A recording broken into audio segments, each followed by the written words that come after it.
Imaginez que vous conduisez votre voiture sur l'autoroute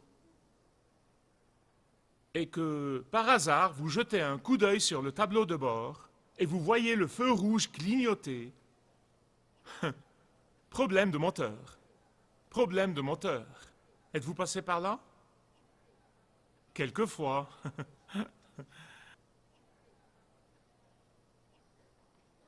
La voiture continue à rouler. Non, mais elle ne s'arrête vraiment pas complètement. Vous ne voyez pas la fumée sortir du moteur, le moteur ne fait aucun raté, vous n'entendez aucun bruit suspect, pas le moindre signe que la voiture a des ennuis à part ce redoutable feu rouge. Il n'arrête pas de clignoter et de vous irriter. Or, si vous n'êtes pas doué pour la mécanique comme certains le sont, votre première réaction serait évidemment d'aller jusqu'au garage le plus proche et vous descendez de la voiture et vous les laissez jeter un coup d'œil. Pourquoi?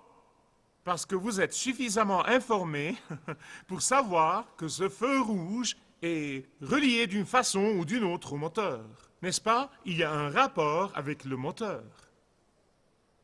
De la même manière, quand la crainte commence à montrer de la tête dans votre vie, cette crainte est reliée directement à votre foi. Maintenant, de quelle foi est-ce que je parle? Je ne parle pas de la foi qui vous a sauvé. Je parle de votre foi de tous les jours, de la foi par laquelle vous marchez tous les jours, les décisions que vous prenez, les relations que vous nouez. Je parle de la foi de tous les jours. Écoutez, quand vous allez, comme un chrétien, un croyant dans le Seigneur Jésus-Christ, actif à l'Église, quand vous allez à votre étude biblique et vous allez au petit groupe et vous faites toutes les choses que font tous les chrétiens habituellement, et votre vie semble suivre un train-train, et puis, tout d'un coup, il y a ce feu rouge qui clignote dans le tableau de bord de votre vie et qui dit « crainte, crainte, crainte ». En d'autres termes, problème de moteur, problème de moteur. Qu'est-ce que vous faites? Vous vous arrêtez et vous examinez le moteur de votre foi. C'est ce que vous devez faire. Or, c'est la série de messages qui vient littéralement d'un seul verset dans la Bible, et c'est Matthieu 8, 26. Là, nous avons vu que Jésus était sur la mer de Galilée et une tempête se lève, une tempête sans précédent qui effraie les disciples et ils croient qu'ils vont mourir. Et donc, ils réveillent Jésus qui était endormi dans la barque et ils lui disent « Ne t'inquiètes-tu pas de ce que nous périssons ?» Et là, le Seigneur Jésus-Christ, et nous avons vu ça, et c'est très important, il les réprimande pour leur manque de foi en premier, puis il calme la tempête. Il leur dit « Gens de petite foi, pourquoi êtes-vous si craintifs ?» Quand il y a une petite foi, il y a beaucoup de crainte. Mais aujourd'hui, je veux vous parler de ce que vous devez faire quand le feu rouge de la crainte commence à clignoter dans votre vie. Vous le voyez dans le tableau de bord de votre vie. Il est là et nul ne peut le nier. Quand vous voyez surgir le spectre de la crainte, quand la crainte commence à être votre compagnon de tous les jours, que faites-vous quand vos affaires commencent à donner des signes de problème? Que faites-vous quand votre mariage commence à donner des signes de problème? Que faites-vous quand votre travail est menacé ou éliminé? Que faites-vous quand votre famille s'effondre? Que faites-vous? Certaines personnes essayent de noyer leurs craintes dans l'alcool.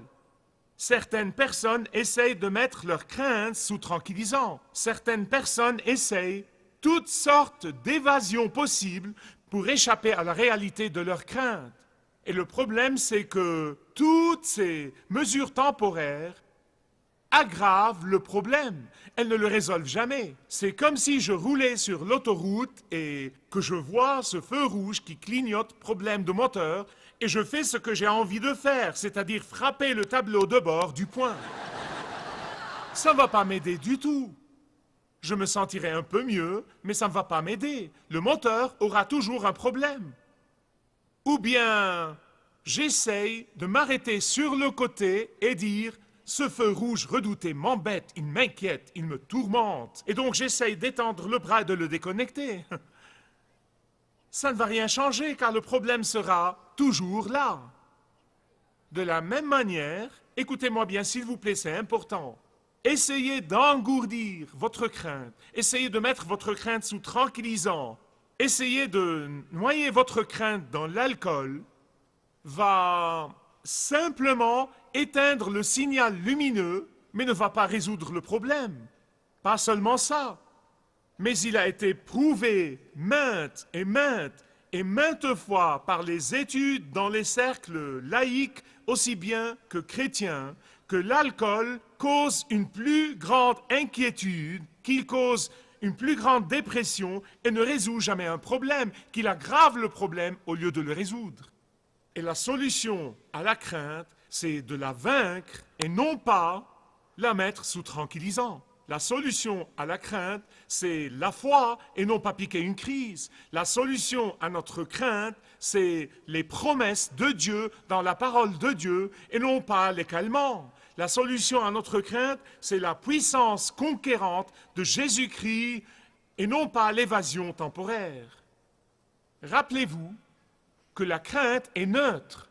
Soit elle vous maîtrise, soit vous la maîtrisez. Soit vous la vainquez au nom de Jésus, soit elle vous vainc. Soit vous la mettez temporairement sous tranquillisant, soit vous la vainquez. Et souvenez-vous de ça, parce que le souci principal de Jésus pour tous ses disciples est quoi? Leur foi. Il y a une histoire que Jésus raconte dans Matthieu 25. Beaucoup d'entre vous la connaissent bien, mais pardonnez-moi un instant et ne laissez pas votre connaissance vous priver d'une nouvelle compréhension que Dieu va vous donner aujourd'hui. La plupart ne comprennent pas cette parabole vraiment. Et la parabole est la suivante. Un investisseur choisit 3 directeurs financiers. Au premier, il donne 5 talents.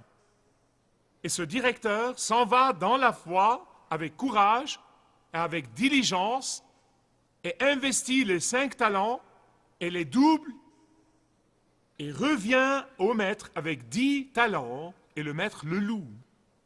Le second reçoit 2 talents, et il s'en va dans la foi et avec courage, et il travaille avec zèle et diligence, et il double les 2 talents et revient au maître avec 4 talents, et le maître le loue exactement de la même manière dont il a loué celui qui avait les 5. Il ne lui a pas dit « Pourquoi n'as-tu pas rapporté davantage ?» Celui qui avait les 2 n'a jamais dit « Tu sais, tu lui as donné 5, tu ne m'as donné que 2, je n'ai pas autant de talents que ce type. » Non, les 2 ont eu la même récompense. Puis il y a le troisième. Il reçoit 1 talent et il s'en va et le cache. Vous connaissez cette histoire. Vous savez pourquoi il a caché le talent? La crainte. La crainte. Laissez-moi vous donner ses propres mots, pour que vous ne croyiez pas que j'invente. Matthieu chapitre 25, 25. Facile à mémoriser. Matthieu 25, 25, voilà ce qu'il a dit. Il a dit, j'avais peur, j'étais terrifié, j'étais dans la crainte, et je m'en suis allé et j'ai caché ton talent dans la terre. Or, la gaffe colossale de cet homme lui a valu de la bouche du maître certains des plus incroyables et des plus sévères mots de condamnation. Qu'est-ce qui se passe ici? Cet homme a permis à sa crainte de déformer son jugement. Il a permis à sa crainte de déformer sa vision. Il a permis à sa crainte de l'amener à douter des motifs de son maître. Il a permis à sa crainte de maîtriser ses actions. Il a permis à sa crainte de dominer tous ses processus de prise de décision. Il a permis à sa crainte de confondre son esprit. Il a permis à sa crainte de paralyser sa volonté. Écoutez-moi. Je connais des pasteurs et des enseignants de la Bible qui compromettent littéralement la vérité à cause de la crainte. C'est pourquoi il y a tant d'épuisement dans le ministère ces temps-ci. Une fois que vous commencez à compromettre, il n'y a pas de limite. Et c'est pourquoi, écoutez-moi mes amis bien-aimés, et c'est pourquoi cette récession économique sans précédent, je crois qu'elle peut soit nous élever à une apogée spirituelle que nous n'avons jamais connue à l'époque moderne dans l'Église de Jésus-Christ, soit nous faire toucher le fond de l'abîme. C'est une grande occasion pour nous, soit de nous élever avec les ailes de la foi, soit de faire marche arrière vers la crainte. Et je crois que le Seigneur veut que nous soyons sur les ailes de la foi. Deux choses. Numéro 1, vous devez apprendre comment prier pour chasser votre crainte et comment prier pour recevoir la foi. Prier pour chasser la crainte et pour recevoir la foi. Deuxièmement, apprenez à réclamer la puissance du Seigneur Jésus-Christ comme vous ne l'avez jamais éprouvé auparavant. Numéro 1, priez pour chasser votre crainte et pour recevoir la foi. En fait, j'ai lu dernièrement quelque chose sur un capitaine maritime qui était un athée déclaré. Non, mais il était un athée franc et déclaré. Il ne croyait pas du tout en Dieu. Et un jour, une tempête s'est levée et il a été emporté par une vague. Eh bien, un de ces hommes l'a entendu prier à Dieu. Puis, il a été sauvé. Et quand ils l'ont ramené à bord et qu'il a été revigoré, un de ces hommes lui a dit « Je pensais que tu ne croyais pas en Dieu. » Il a dit, eh bien, s'il n'y a pas de Dieu, il devrait y en avoir en des temps pareils. Voilà la vérité. Écoutez, s'il vous plaît. Dieu aime entendre les cris de son peuple, surtout pour le salut. Dieu aime entendre les cris de ses enfants qui lui demandent la foi et la force et encore plus de foi pour pouvoir avoir confiance en lui à 100% du temps. En fait, vous rendre compte de votre propre insuffisance et de votre dépendance totale à l'égard de Dieu est votre premier pas pour vaincre la crainte. C'est votre premier pas pour développer les muscles de la foi. Votre prière pour la foi qui vainc la crainte est une prière que Dieu non seulement aime écouter, mais encore aime exaucer. Ah, mais vous savez ce que j'ai remarqué à travers les années?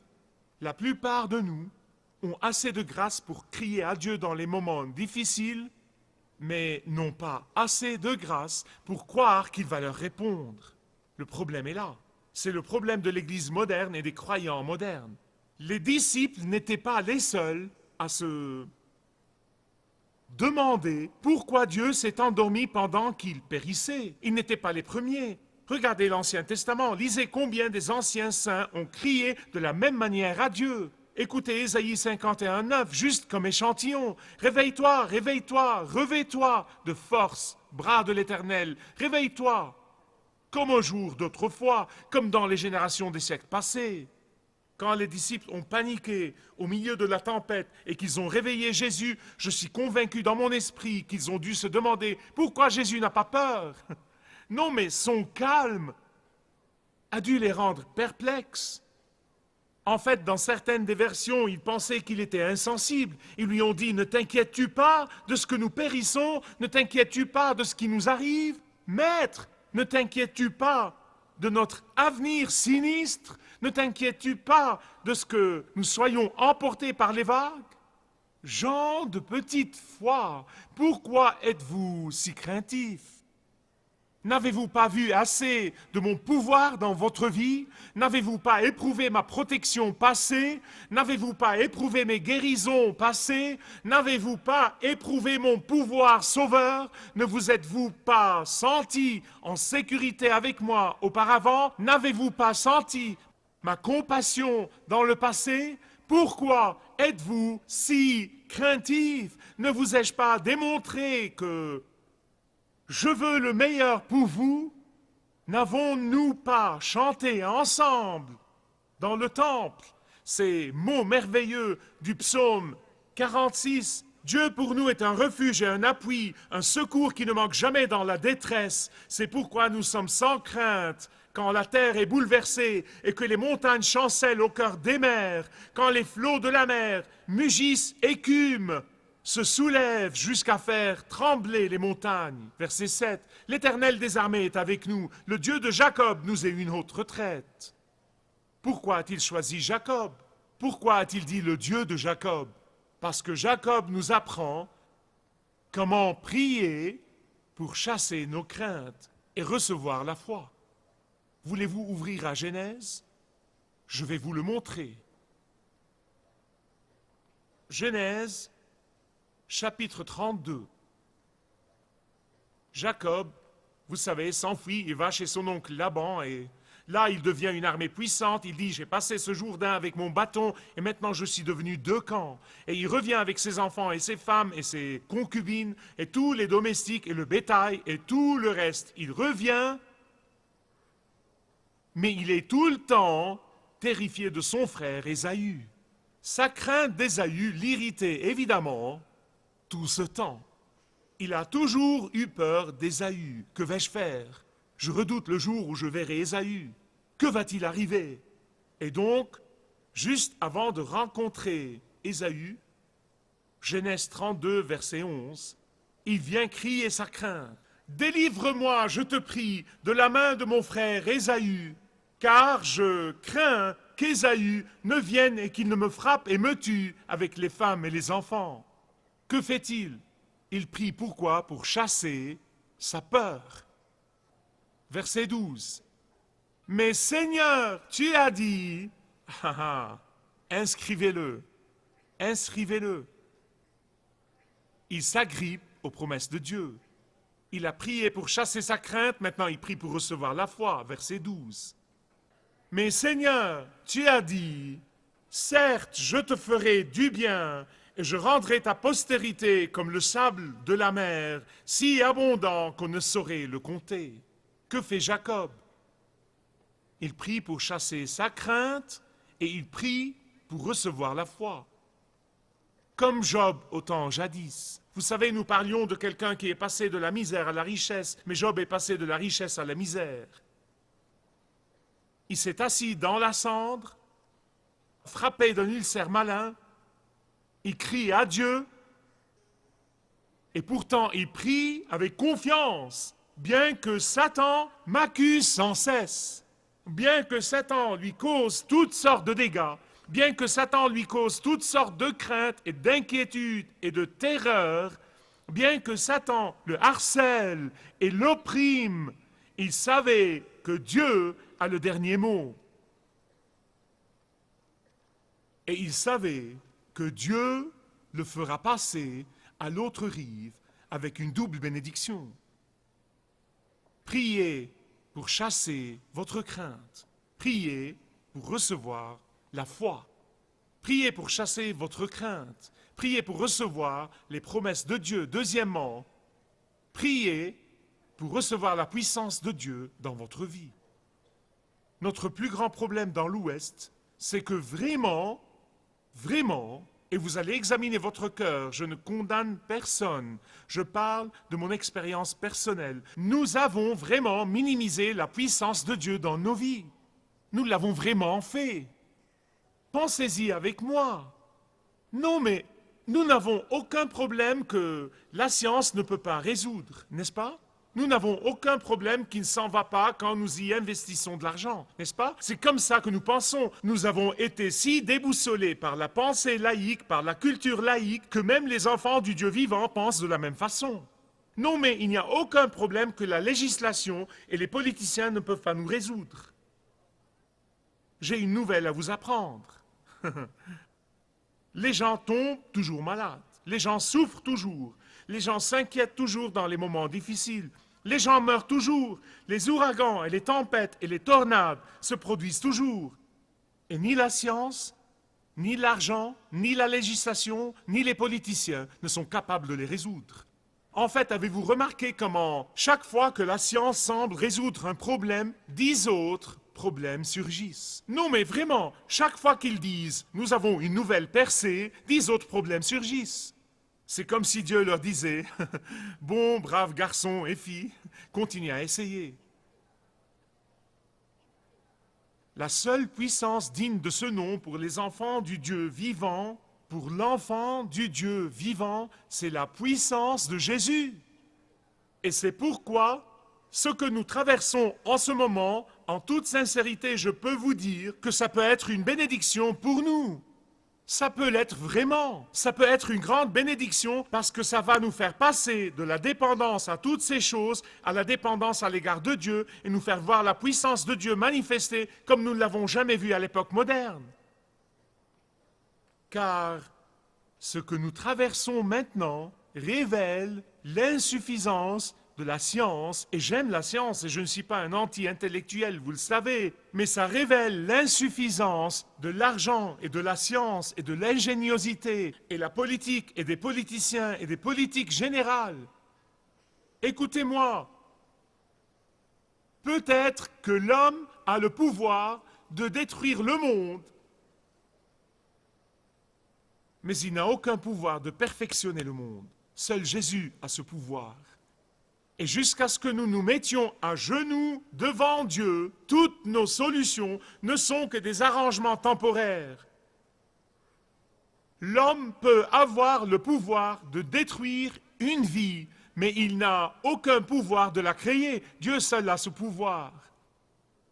Et une partie de la raison pour laquelle Jésus a été manifesté comme le Messie, loin de Dieu, qui a existé avec le Père avant la création du monde, c'est vrai qu'il est venu nous racheter, il est venu mourir pour nous, mais le Messie est venu aussi pour démontrer son pouvoir sur toutes ces choses.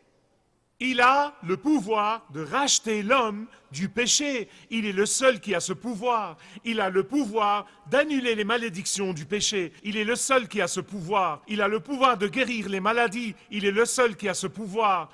Il a le pouvoir de ressusciter les morts. Il est le seul qui a ce pouvoir. Il a le pouvoir de calmer les tempêtes dans nos vies. Il est le seul qui a ce pouvoir. Il a le pouvoir sur Satan et tous ses démons. Il est le seul qui a ce pouvoir.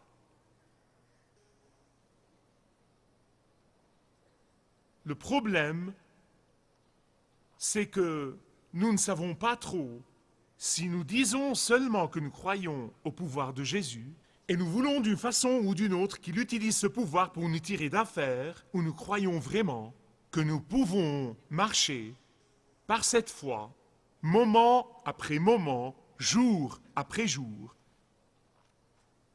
Est-ce que nous sommes vraiment prêts à risquer n'importe quoi pour démontrer et réclamer ce pouvoir? Vous voyez, Dieu attend toujours que toutes nos solutions humaines s'épuisent avant de manifester son pouvoir pour ses enfants.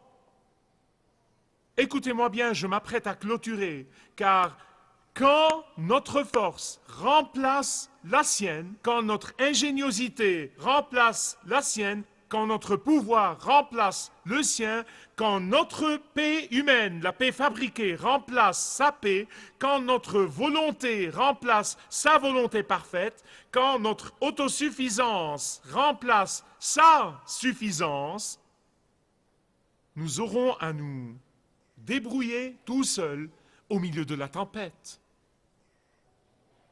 J'ai vu des gens qui n'ont peut-être aucune raison pour craindre, et pourtant ils ont peur.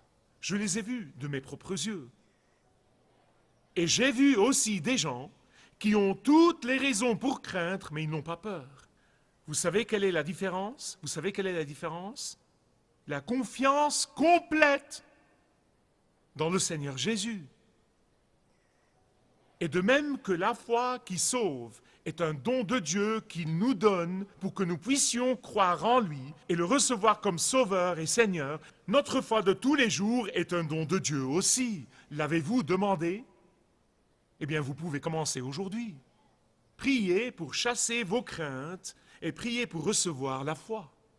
Priez pour demander la puissance de Dieu, la puissance qui soutient l'univers. Tous les atomes de l'univers sont soutenus par la puissance de Dieu. Toutes les galaxies et toutes les étoiles dans leurs orbites sont soutenues par la puissance de Dieu. Et c'est la même puissance que Jésus offre à ses enfants.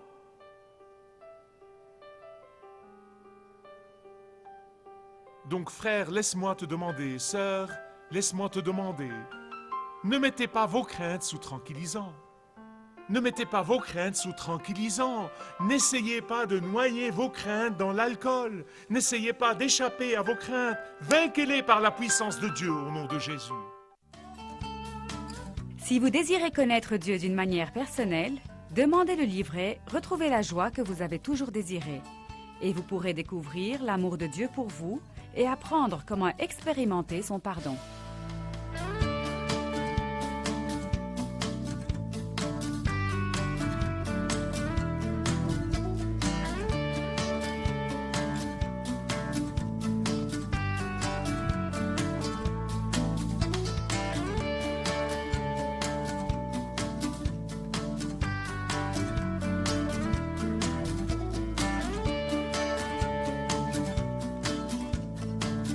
Si vous avez une relation personnelle avec Dieu et vous êtes intéressé à marcher plus intimement avec lui, demandez le livret « 7 pas sur le chemin de la foi » qui vous guidera dans une relation plus profonde avec votre Père Céleste. Demandez votre livret gratuit.